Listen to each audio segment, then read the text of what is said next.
오늘 먼 곳에 자리해 주셔서 감사드립니다. 정지훈 박사님. 아, 네, 고맙습니다. 네,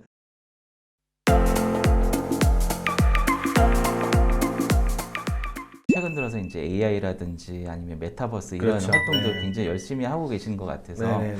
그럼 이제 블록체인이 어떤 앞으로의 다가올 기술들에 있어서 네네. 어떤 의미일까에 대해서 편하게 말씀해 주시면 것 같습니다. 사실 블록체인이 첫인상을 좀 잘못 주는 바람에 그것 때문에 좀 오도가 된 게 좀 있다고 저는 개인적으로 생각을 하는데, 블록체인은 곧 코인 이렇게 돼버렸잖아요. 네, 그게 사실 제일 큰 문제였는데, 근데 근본적으로 좀 생각을 해보면은 지금 현재의 변화를 가장 잘 설명할 수 있는 게 디지털 트랜스포메이션이 극대화되는 방향성이거든요.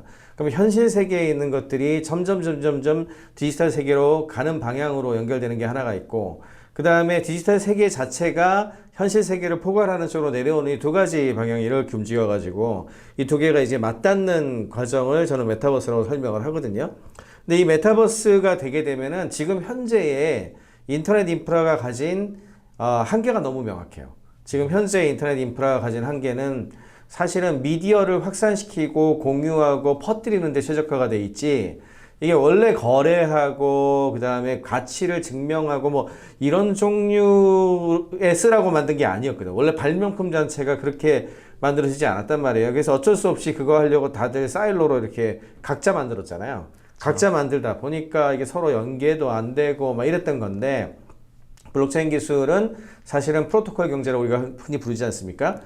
사실은 인터넷을 만들어 나갔던 그 과정하고 거의 비슷하게 지금 빌드하고 있잖아요. 소위 얘기하는 리퀘스트 포 커멘트라든지 RFC 문서 했던 것처럼 뭐 이더리움 같은 경우에는 ERC 또 뭐 딴 데는 또 각각 그런 커멘트 같은 거를 모아가지고 각자 빌드업해서 연결하는 구조잖아요. 그러니까 이렇게 되면은 과거보다 훨씬 거래가 쉽게 될 수 있는, 저는 이걸 이제 개인적으로는 거래 웹, 트랜잭셔널 웹이라고 부르는데, 인터넷의 이제 진화 단계죠. 인터넷의 그 다음 단계가 거래 가능한 웹으로 진화가 되고, 그 다음에 메타버스 시대가 된다는 것을 의미하는 거는, 메타버스는 점점 더 아날로그 세계하고 디지털 세계가 더 가까이 왔다는 얘기고, 이 둘 사이에 교류가 많아질 거란 얘기인데, 이 둘 사이에 교류가 많아지면 신원증명이라든지 누가 뭘 했다라든지 어디에 뭐 이게 진짜인지 뭐 이런 거에 대한 요구가 많아질 거란 얘기랑 똑같거든요. 사실은 해석을 달리 해보자면. 그러면 그거를 제시할 수 있는 기반 기술이 지금 있냐? 지금 현재는 없거든요. 그런데 그거의 가능성이 지금 제일 높은 게 블록체인 기술들. 블록체인 기술이 하나가 통일한다기보다는 사실은 여러 블록체인 기술들이 이렇게 프로토콜 형식으로 연계가 되면서 우리 세계를 바꿔나갈 가능성이 높잖아요. 그래서 저는 개인적으로는 블록체인 기술이 메타버스 시대를 맞아서 다시 제2의 전성기를 맞고 있다라고 생각을 해요. 그 이유는 바로 메타버스 시대의 경제 인프라가 될 거니까.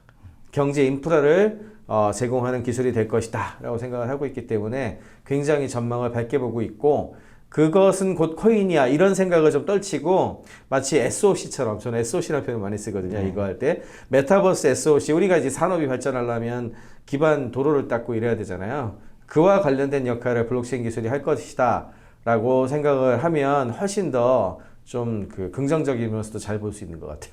저희 이번 과제는 특히나 이제 블록체인 기술 중에서도 네네네. DID, 그러니까 네네네. 분산 타중앙화 신원 증명에 대한 기술들을 저희가 적용을 하게 되는데요. 네네네. 특히나 이제 스마트 시티라든지 아까 말씀해주신 이런 실물 경제에 있어서 그렇죠. 경제나 아니면 이런 블록체인 기술들이 가장 필요로 하는 게 무엇이라고 혹시 생각을 하세요? 일단 신원증명 같은 경우에는 진짜 스마트 시티하고 딱 맞는 기술이죠. 왜냐하면은 스마트 시티에서 핵심이 되는 것 중에 하나가 모빌리티가 되는데, 모빌리티가 사실은 우리가 모빌리티 하면은 항상 그 자동차나 물건들만 생각을 하는데 가장 많이 움직이는 건 사람이거든요. 그렇죠. 사람이 제일 많이 움직이게 되는데, 이 사람들이 사실은 어디 가서 무엇을 하는가를 추적하는 방법은 GPS라든지 이런 걸 하면 되겠지만, 그렇게 하면은 바로 이제 소위 말하는 개인정보 보호, 그러니까 프라이버시, 프라이버시 문제에 겹치게 되고, 그런 걸 플랫폼으로 만들게 되면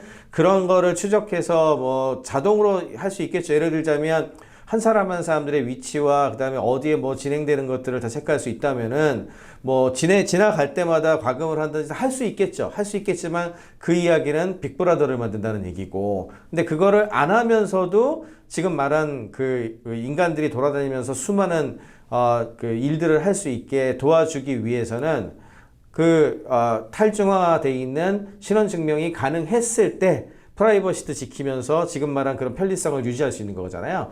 그렇기 때문에 탈중화된 DID라고 부르죠. 예, 이런 신원증명 기술을 기반으로 한 블록체인 기술은 스마트 시티의 인프라를 만드는 데 있어서 가장 필수 불가결한 그 사회간접 자본이라고 생각합니다. 특히 뭐 해외나 아니면 다른 이제 아무래도 이제 연구 많이 하시다 보니까 네. 해외에서 이제 그런 사례들을 봤을 때 네네. 특히나 이제 한국에 있는 지자체나 이런 이제 그 관련된 과학 연구나 이쪽 기관분들이 나아가야 될 방향 뭐 네. 그런 게 있을까요? 일단 데이터 기반 경제라고 하는 측면으로 접근을 해보면 될 것 같은데 이거는 지금 현재 연구가 진행되는 데이터의 종류가 처음부터 비식별화가 되거나 그 다음에 그다지 프라이버시하고 연계되지 않은 데이터들도 많아요. 그런 네. 데이터는 사실 논외로 하고 근데 예를 들어 의학 데이터라든지 뭐 이런 것들 가게 되면은 사람하고 연결돼 있거든요. 네. 그러면은 지속적으로 프라이버시 문제가 걸릴 수밖에 없는 그런 문제점을 안고 있어요. 그럼 이제 R&D를 할 때에도 연구를 할 때에도 제약사항이 생기거든요. 그런데 만약에 처음부터 그런 것들이 비식별화가 된 상황에서 데이터가 분리될 수 있다.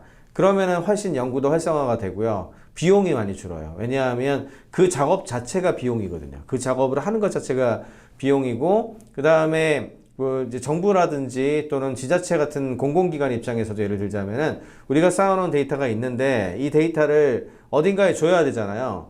그랬을 때 이게 처음부터 비식별화가 가능하게 아주 쉽게 돼 있으면은 굉장히 쉽게 공유해가지고 거기에서 새로운 걸 하라고 이렇게 공개를 할 수가 있는데 처음 설계가 그렇게 안 돼 있으면은 그걸 떼내는 작업을 일단 해야 되는데 그 비용도 들지만 행정적으로도 그렇고 그 다음에 좀 두려움도 생기거든요. 이거 잘못하다가 또 왜 있잖아요. 우리 안에 있는 프라이버시 같은 게 노출되면 또 사고도 생기잖아요. 그쵸. 그거에 대한 두려움 같은 것도 있어서 좀 소극적이 되게 돼 있는데 처음부터 그런 부분들을 잘 고려해서 솔루션이 돼 있고 데이터가 그렇게 만들어질 수 있다면 훨씬 더 연구하는 입장에서도 좋아지겠죠.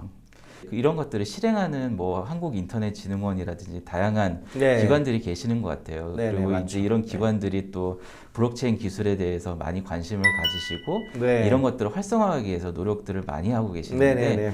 그럼 교수님이 보셨을 때는 이제 이런 이제 그런 기관들이 네. 특히나 그 블록체인 기술들을 결국에는 산업 현장이든 아니면 지자체가 됐던 이제 지역이든 이런 쪽에 적용하는 데 있어서 특히나 먼저 기업들을 도와줘야 될 것들은 무엇이 있을까요? 이게 사실은 한국인터넷진흥원 같은 경우에는 원래 처음에 우리나라 이제 보안과 관련된 부분이나 인터넷 처음에 나올 때 공인인증서 같은 것들도 처음 만들고 하면서 굉장히 큰 기여를 했잖아요. 네.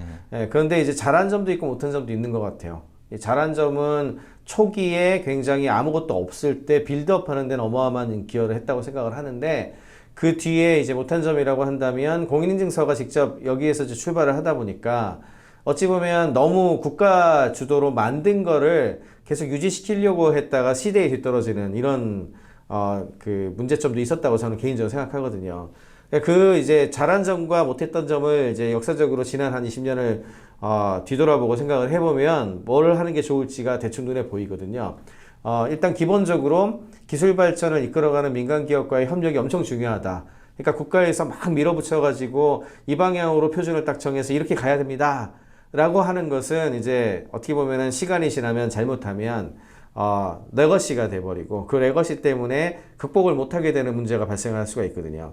그렇다고 해서 국가의 역할이 없냐? 그렇다고 생각하지 않아요. 왜냐하면은 민간에서 그냥 알아서만 하게 만들어 놓으면은 민간의 가장 큰 문제는 이제 시장에서 경쟁을 하다 보니까 이게 사실 서로 좀 잘 타협이 그렇죠. 잘 안 되고 네, 호환도 안 되고 예, 호환도 안 되고 합의도 잘 안 되는 그런 문제점이 있거든요.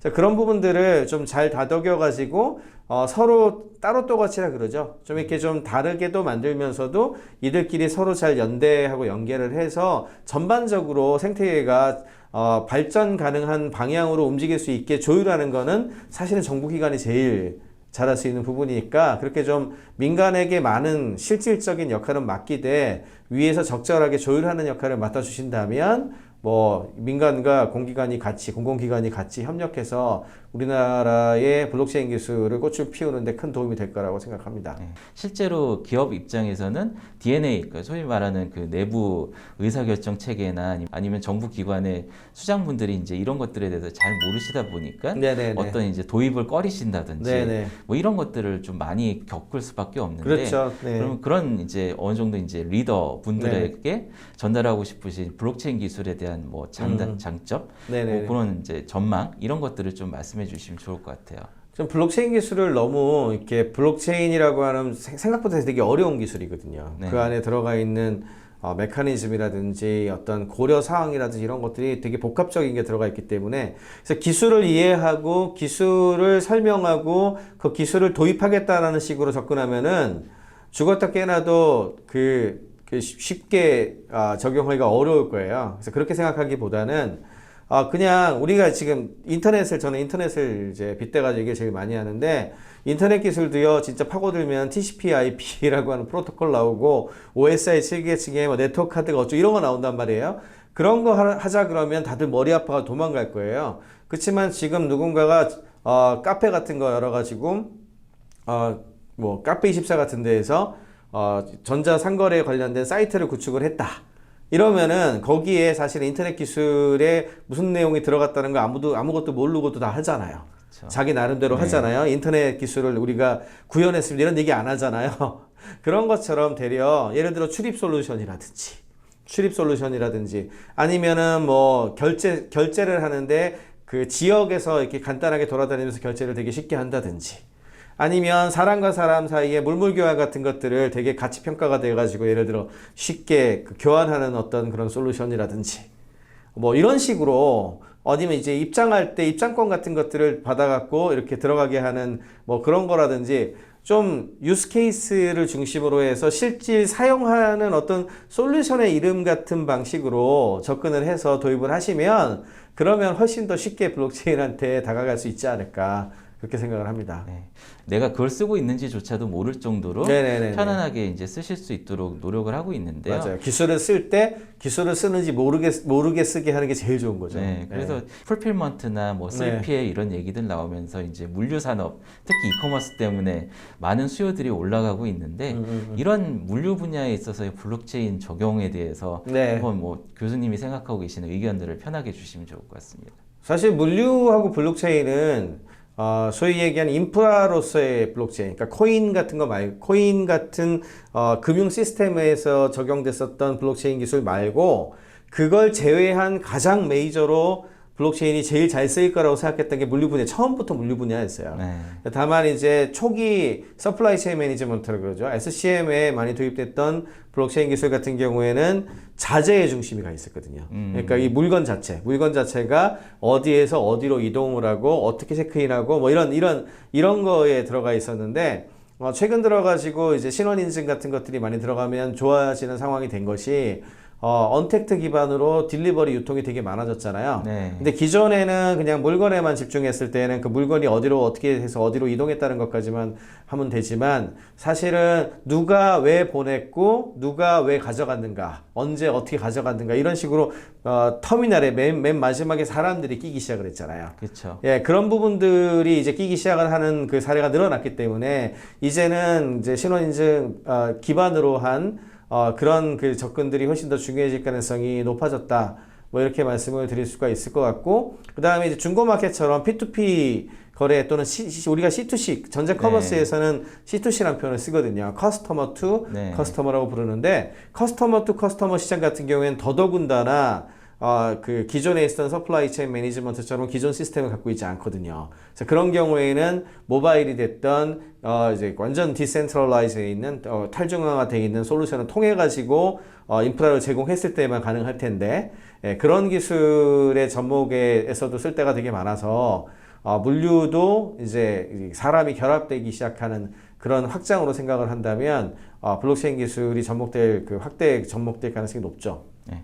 공유 경제라고 소위 그렇죠. 말하고 네네. 있는 그런 경제에서도 사실 블록체인 DID 기술이 되게 중요해진다라는 네, 그런 네. 느낌도 많이 받고 있거든요. 네네, 그렇죠. 그래서 그 관련해서 뭐 이런 공유 경제나 아니면 최근 들어서 이제 많이 새로 나타난 그런 산업들에 있어서 네네. 블록체인이 가지는 의미, 네네. 기술이 가지는 의미를 좀 얘기해 주시면 좋을 것 같습니다. 네. 그 공유경제 같은 경우에도 진짜 분류가 되게 많거든요. 그렇죠. 예를 들어서 뭐 우버처럼 사람의 어떤 사람이 이제 드라이버 같은 사람들이 여러 가지를 이제 운영을 하면서 사람과 사람을 연결하는 이제 그런 형태의 공유경제도 얘기하고 뭐 에어비앤비처럼 그런 파실리티잖아요. 그쵸. 파실리티 같은 것들을 공유해서 거기에서 쓰는 사람들과 거래가 이루어질 수 있도록 해주는 뭐 이런 부분들 이런 것까지도 공유 경제에 포함되기 때문에 범위가 굉장히 넓은데 근데 핵심이라고 할 수 있는 거는 결국에는 사람들이 어떤 물건 또는 장소 내지는 물리적인 것들을 썼다 이렇게 두 개를 결합해 가지고 보는 건데 이때 그걸 쓴 시간이라든지 언제 어떻게 썼다라든지 뭐 이런 부분들이 명확하게 기록이 되고 그거를 트래킹을 해서 거래를 할 수 있도록 해줘야 되는데 이게 생각보다 도메인별로 되게 좀 다른 부분들이 있었기 때문에 그동안에는 각자 만들었단 말이에요. 그쵸. 이렇게 각자 만들어서 플랫폼 형식으로 서비스와 함께 제공을 했었는데 만약에 그런 부분에 이제 블록체인 기술처럼 프로토콜 경제가 가능한 방식으로 진행이 된다면 이런 더 떨어져 있는 것들의 연계성이 가능해지기 때문에 공유경제의 영역 확대가 일어날 수 있거든요. 예를 들어서 대표적으로 이제 그 에어비앤비와 비슷한 방식으로 한국에 이제 위험이라고 하는 프로젝트가 있는데 그런 어떤 곳이 있다고 쳤을 때 지금은 그 집에 들어가서 문을 열고 들어가는 거기서도 이제 블록체인을 이용해서 들어갈 수도 있겠고 왜냐하면 예약한 사람이 그 사람이 그쵸. 맞으면 들어가는 거니까요. 네. 이제 거기에 그렇게 되면은 그냥 예약만 해서 이렇게 들어가는 것보다 훨씬 보안이라든지 이런 측면에서 좋아졌잖아요. 서비스의 질이 올라간 거죠. 그 다음에 만약에 이게 이제 예를 들어 풀필먼트가 이제 뭐 이제 예를 들어서 그 안에 물건을 뭘 필요로 한다든지 이게 모자란다든지 이런 게 있었다고 쳤을 때 뭐 물품 같은 것들을 거의 갖다 주는 서비스 같은 게 있다든지 네. 아니면은 이 서비스하고 연계된 자동차 렌탈 서비스가 있어. 그쵸. 그렇다고 했을 때 지금은 사실은 이게 다 플랫폼이 따로따로여가지고 얘 따로 만들고 얘 따로 만들고 얘 따로 만들고 뭐 이래야 되거든요. 근데 이거를 갖다가 다 엮을 수 있게 되면 어떤 그림이 나오냐 하면은 예를 들어서 어트랙션의 입장권 마치 이제 우리 옛날에 여행 갈 때 패키지 그 여행을 가면은 호텔부터 시작해서 이게 모든 게 연결돼 있게 미리 예약이 쫙 세트가 네. 되잖아요. 그리고 사람들이 데리고 가면서 이제 사람들이 데리고 다니면서 가이드가 이렇게 해주는데 그런 거를 미리 예를 들어 이걸 예약을 할 때부터 막 미리 따르르 다 이 여러 서비스를 엮어가지고서 해놓고서 그냥 진짜 심리스하게 우리가 심리스 익스피리언스라는 표현 쓰거든요. 네. 이렇게 그냥 자기의 신원 인증만으로 이 모든 예약된 거를 그냥 한번 일주일 동안 서울에 거의 모든 걸 다 그렇게 쓰고 다녔어. 그러니까 이렇게 할 수 있는 거가 되려면은 이 그 신원 인증을 기반으로 해서 이렇게 블록체인 같은 기술의 인프라가 제공이 돼야 되는 거지. 옛날처럼 니네 서비스 이러면 이제 둘 중에 하나예요. 첫 번째는 각각을 다 가입해가지고 네. 각각 하거나 이게 이제 지금 제일 많이 하고 있는 방법이죠. 그렇죠. 아니면 두 번째는 얘네들을 위한 통합 시스템을 개발을 해. 이것만을 따로 개발을 해. 이거밖에 지금 현재는 답이 없거든요. 네. 근데 그렇게 안 하고도 가능성을 제시할 수 있는 기술이 블록체인 기술이라서 이제 인프라처럼 제공을 할 수 있다면 굉장히 재미있는 그 응용 확대가 일어날 거라고 생각합니다. 어찌 보면 연결점의 그 기초가 되는 기술로서 블록체인이 네네. 의미가 있다라고 말씀을 해주신 것 같아요. 네네네. 네. 기업분들 같은 경우는 특히나 이런 것들을 DT를 해야지 이런 생각은 하지만 네네. 막상 실행은 못 하시거든요. 그러면 이제 그런 기업들을 위해서 어찌 보면 그 교수님 입장에서의 그 조언 그런 네네. 것들 해주실 수 있을까요? 기업에게는 이제 두 가지 얘기를 할 수 있는 것 같아요. 하나는 이런 기술을 개발하는 기업에게 이제 조언을 줄 수 있는 거가 하나 있겠고, 네. 두 번째는 이제 사용하는 기업한테 조언을 줄 수 있는 게 있는데, 개발하는 기업 같은 경우에는 항상 엔지니어들이 이제 그런 성향이 있어서 그런데, 실제로 기술이 접목돼 가지고 어떤 제품과 서비스로 만들어질까를 항상 고민을 해야 되거든요. 네. 근데 그에 대한 고민보다는 그냥 기술 그 자체에 몰두하는 경향성이 너무 연구에 강해요. 너무 네, 집중하죠. 엔지니어링 하는 친구들을 보면은 네. 근데 결국에는 이 기술을 우리가 만드는 이유는 이걸 어디에 쓰라고 만드는 거잖아요. 그렇죠. 그래서 어디에 쓸 것인가, 그리고 어떻게 구현해서 어떻게 쓰일 때 가장 만족스러운 솔루션이 될 것인가. 그러니까 스펙에 들어가야 되는 어떤 그 요구도 같은 것도 많이 바뀌거든요. 네. 예를 들어 TPS가 높다고 해서 꼭 좋은 건 아니거든요. 물론 높으면 높을수록 좋겠지만 TPS가 높으면서 비용이 올라가면 좋을 게 하나도 없고, 예를 들어 최적의 포인트 같은 것들은 있는 거거든요. 이제 그런 것들을 좀 신경 써가면서 기술을 개발한다면 훨씬 더 사용자 프렌들리한 제품이나 서비스로 나중에 나올 거니까 이제 그런 걸 좀 신경을 많이 썼으면 좋겠다 생각을 하고, 두 번째로 이제 도입을 하는 데 입장에서는 사실은 여러 가지 신경 써야죠. 그렇지만 이제 우리가 디지털화를 통해서 디지털 전환을 통해서 기업이 어떻게 변신할 것인가에 대한 비전이라든지 미션 같은 것들을 세우고, 그 다음에 그거에 맞춰가지고 솔루션들을 미래지향적인 것들을 도입을 해야지, 그냥 뭐 가격을 후려치고 제일 싸게 하고 뭐 이렇게 해가지고 일부 솔루션만 도입하겠다 뭐 이렇게만 가면은 사실은 근본적인 변화를 이끌어낼 수는 없거든요. 그래서 이제 문화라든지 예를 들어 디지털 트랜스포메이션을 하면서 재택근무도 자유롭게 가끔 할 수 있도록 하는 그런 걸 만들겠다라고 하면, 우리 문화가 재택근무를 싫어하는 문화가 돼 있으면은, 아니면 위에서 막 쪼는 문화가 돼 있으면 잘 안 되는 거잖아요. 그쵸. 그러니까 그런 식의 무형의 어떤 문화 부분 같은 것들도 신경을 써서 바꾸어 나가는 노력을 같이 해야 성공할 가능성이 높다는 말씀을 드리고 싶어요. 네. 어찌 보면 문화와 철학에 대한 그렇죠. 고민 네. 없이 그냥 단순 기술 도입만으로는 어렵다라는 그렇죠. 말씀이시죠. 예, 그 기술 개발하는 사람들도 기술만 보고 있으면 절대로 진짜로 필요한 거 못 만들게 되고, 네. 기술을 도입하는 사람 쪽 입장에서도 그냥 그 기술을 쓰면 이런 거 할 수 있대, 그것만 갖고서는 좀 모자란 거죠. 그러니까 그보다 훨씬 높은 수준의 철학과 문화에 대해서도 항상 고민하는 그런 자세가 양쪽에서 필요하다. 네. 이렇게 조언을 드리고 싶습니다. 네. 또 어쨌든 오늘 이렇게 이제 귀한 시간 내주셔서 전문가 자문회의 통해서 귀중한 말씀 해주셔서 감사드리고요. 네. 그러면 오늘 귀한 시간 내주셔서 다시 한번 감사드리도록 하겠습니다. 감사합니다. 네, 고맙습니다. 네.